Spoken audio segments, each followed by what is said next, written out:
ಮತ್ತೊಬ್ಬರು ನಮ್ಮ ಜೊತೆ ದೂರವಾಣಿ ಸಂಪರ್ಕದಲ್ಲಿ ಬಂದಿದ್ದಾರೆ. ನಮಸ್ತೆ, ತಮ್ಮ ಹೆಸರು ಮತ್ತು ಎಲ್ಲಿಂದ ಕರೆ ಮಾಡ್ತಾ ಇದ್ದೀರಿ? ನನ್ನ ಹೆಸರು ಪದ್ಮ ಸರ್, ನಾವು ಮೈಸೂರಿಂದ. ಪದ್ಮಾ ಅವರು ಮೈಸೂರಿಂದ. ಮೇಡಮ್, ಮೈಸೂರು ಸೊ ಮೈಸೂರಿನ ಆಳಿದಂತ ರಾಜ ಮನೆತನಗಳು ಇದೇ ರೀತಿಯಲ್ಲಿ ಜನರಿಗೆ ಸಹಾಯವನ್ನ ಮಾಡ್ತಾನೆ ಬಂದಿದೆ. ಅದಕ್ಕೂ ಮತ್ತು ಗ್ಯಾರಂಟಿ ಯೋಜನೆಗಳಿಗೂ ಇರುವಂತಹ ವ್ಯತ್ಯಾಸವನ್ನ ನಿಮ್ಗೇನ್ ಅನ್ಸುತ್ತೆ ಮೇಡಮ್? ಸರ್, ನಾನು ಒಂದು ಕ್ವಶನ್ ನಿಮ್ಗೆ ಕೇಳ್ತೀನಿ.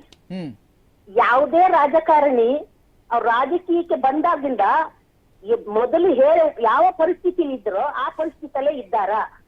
ಇಲ್ಲ. ಹೌದು ಸರ್.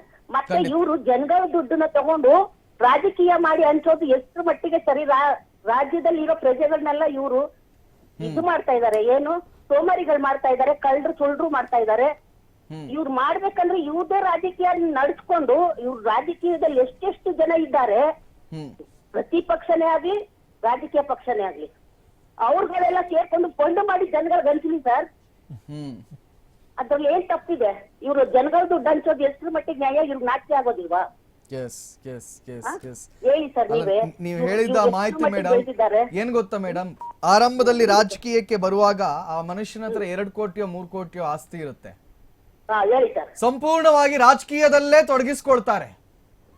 ಆದ್ರೆ ಮುಂದಿನ ವರ್ಷ 5 ವರ್ಷ ಬಿಟ್ಟು ಪುನಃ ಅವರ ಎಲೆಕ್ಷನ್ ಟೈಮ್ ಅಲ್ಲಿ ಅವ್ರ ಆಸ್ತಿ ಘೋಷಣೆ ಮಾಡ್ತಾರಲ್ಲ, ಆಗ ಆ 2 ಕೋಟಿ ಇದ್ದದ್ದು 10 ಕೋಟಿ ಆಗುತ್ತೆ. ಅದ್ ಹೆಂಗೆ? ಸರಿ ಸರ್, ಅದ್ರ ಬೇರೆಯವ್ರಿಗಾದ್ರೆ ಎಕ್ಸ್ಟ್ರಾ ಅದನ್ನ ಇದು ಮಾಡಿ ಏನೋ ಇದು ಹೇಳ್ತಾರೆ, CBI ಅವರೆಲ್ಲ ತನಿಖೆ ಮಾಡಿ ತಗೊಂತಾರೆ. ಇವ್ರ ದುಡ್ಡುಗಳನ್ನ ಹೆಂಗ್ ಬತ್ತು ಏನು ಮೂಲ ಅನ್ನೋದನ್ನ ಇವ್ರು ಕರೆಕ್ಟ್ ಆಗಿ ಸ್ಪಷ್ಟವಾಗಿ ಪ್ರಜೆಗಳು ತೋರ್ಸ್ಬೇಕು ಸರ್ ಇವರು.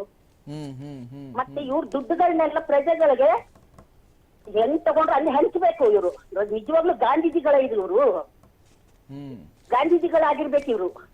ನಿಜವಾಗ್ಲೂ ಇವರು ಸ್ವಾತಂತ್ರ್ಯಕ್ಕಾಗಿ ಪ್ರಜೆಗಳಿಗಾಗಿ ಇಲ್ಲ ಮಹಾರಾಜರುಗಳಲ್ಲಿ ಇವರು ಮೈಸೂರು ಮಹಾರಾಜರ ತರ ಪ್ರಜೆಗಳಿಗೋಸ್ಕರ ಎಲ್ಲಾನು ಮಾಡ್ಬೇಕು ಸರ್ ಇವರು. ಇವ್ರು ಅಷ್ಟು ನಿಜವಾಗ್ಲೂ ಇವ್ರು ರಾಜಕೀಯ ವ್ಯಕ್ತಿಗಳು ಜನಗಳಿಗೋಸ್ಕರ ಮಾಡೋದಿದೆ. ತಮ್ಗಳು ಫಂಡ್ ಮಾಡ್ಕೊಂಡು ತಮ್ಗಳ ದುಡ್ಡು ಹಂಚಬೇಕು, ಪ್ರಜೆಗಳಿಗೆ ಅನ್ಯಾಯ ಮಾಡಿ ದುಡ್ದವ್ರ ದುಡ್ಡನ್ನೆಲ್ಲ ದುಡಿದೇದವ್ರು ಕೊಟ್ಟು ಅವ್ರನ್ನ ಸೋಮಾರಿಗಳು ಮಾಡೋದಲ್ಲ. ಈ ತರ ಒಂದ್ ಅವ್ರು ಫಂಡ್ ಮಾಡ್ಕೋಬೇಕು, ಅವ್ರ ಸ್ವಂತ ದುಡ್ಡಲ್ಲಿ ಪ್ರಜೆಗಳನ್ನ ಆಳ್ಬೇಕು ಅವರು. ಅದನ್ನ ಬಿಟ್ಟು ಪ್ರಜೆಗಳಿಂದ ಕಿತ್ಕೊಂಡು ಅದೇನೋ ಅಂತಾರಲ್ಲ, ರೊಟ್ಟಿ ಜಾರಿ ತುಪ್ಪಕ್ ಬಿಟ್ಟು ಅನ್ನೋಂಗೆ ಪ್ರಜೆಗಳನ್ನೆಲ್ಲ ಸೋಮಾರಿ ಮಾಡಿ ಕಳ್ಳು ಸುಳ್ಳು ಮಾಡಿ ಇವಾಗೆಲ್ಲ ನಡೀತಾ ಇರೋದೇ ಅದೇ ಸರ್. ಇದು ಯಾಕೆ ಸರ್ ಇವ್ರು ಯಾಕೆ ಮಾಡ್ಬೇಕು ಇವ್ರು? ಅದನ್ನ ಹೇಳೋದು, ಒಬ್ಬ ರಾಜ ಇಡೀ ದೇಶ ಇಡೀ ರಾಜ್ಯ ಆಳ್ತಿದ್ದ. ಇವ್ರಿಷ್ಟು ಜನ ಇರೋರು ರಾಜ್ಯನ ಆಳದೆ ಅನ್ಸಾಲ ಆಯ್ತು ಹಿಂಸಾಲ ಆಯ್ತು ಅನ್ನೋದು ಇವ್ರ ಖರ್ಚುಗಳಿಗೆ ಕಡಿವಾಣ ಹಾಕಿ. ಥ್ಯಾಂಕ್ ಯು ಪದ್ಮಾ ಅವರ ತಮ್ಮ ಮಾತುಗಳಿಗಾಗಿ.